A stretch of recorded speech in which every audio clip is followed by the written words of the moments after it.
Pensa no seu nível de foco quando você está assistindo um podcast, por exemplo. Tá ligado?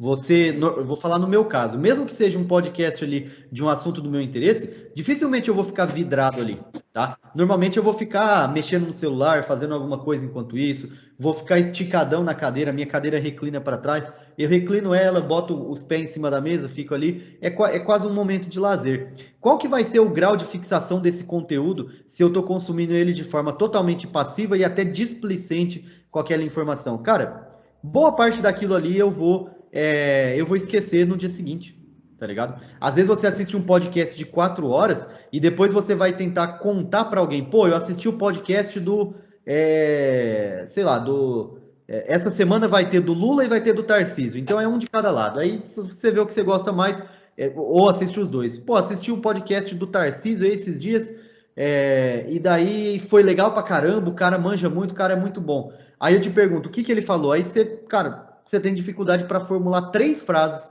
que ele falou. Por quê? Porque o seu consumo dessa informação aqui, ele foi displicente, tá? Dá para a gente ter um consumo estratégico, uma estratégia para consumir esse conhecimento o tempo todo? Não dá, tá? Não dá. Porque quando você fala em ficar focado numa coisa e absorver aquela informação e ecoar aquilo mentalmente de uma forma que você vai se lembrar daquilo depois, você está falando de algumas das habilidades mais sofisticadas do nosso cérebro, e a gente consegue fazer isso poucas horas por dia, tá?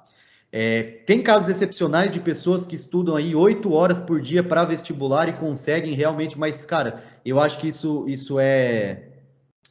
são fenômenos, assim, tá? São pessoas fora da curva. Talvez essa pessoa ela tenha um talento que seja equivalente ao talento de um artista, uma pessoa que é tão raro quanto, sabe? Você vê uma pessoa que estuda 8 horas por dia. Até por isso a gente tem que ficar bem atento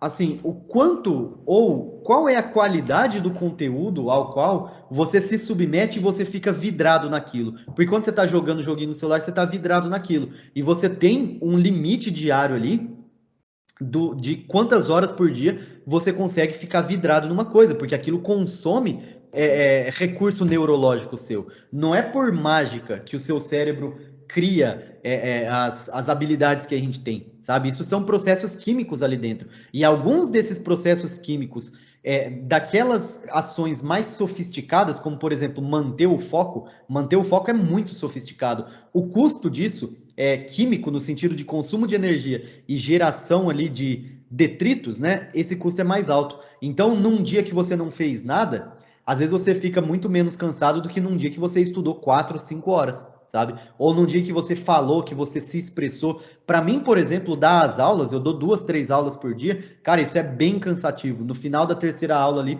eu tô quase com... Alguns dias eu tô com dor de cabeça, com cansaço, até com uma fraqueza mental ali, porque manter o foco e falar, manter esse flow da fala, sem dar branco, sem gaguejar, sem confundir as palavras, para mim é um recurso neurológico muito caro, é uma coisa que não é tão automático assim, não é tão fácil de manter esse nível aí de desempenho.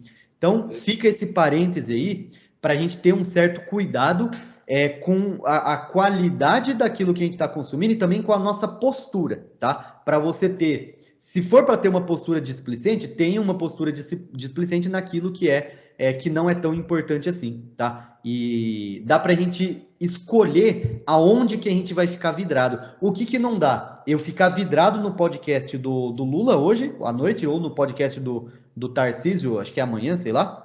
E daí eu estudar amanhã cedo e ficar estudando com o pezão para cima da mesa aqui, esticadão para trás, ouvindo música enquanto isso, ou assistindo um negócio enquanto isso. Deitado, né? Oi? Ou assistindo uma aula deitado. Assistir uma aula deitado é maravilhoso, né? É maravilhoso.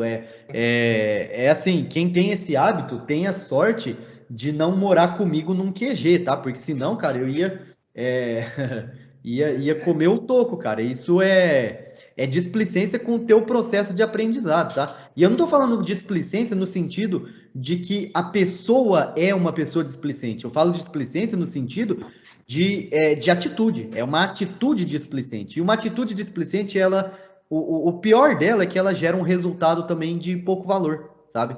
E aí começa a fazer sentido, de repente, o cara tá estudando o mesmo tema sempre e ele tá sempre cometendo os mesmos erros, ou não sai do lugar, tá ligado? Então, até aproveitando esse parêntese para dar uma dica aqui, eu morei num QG com dois profissionais, dinossauros aí, caras que têm 10, acho que mais de 10 anos de carreira no poker.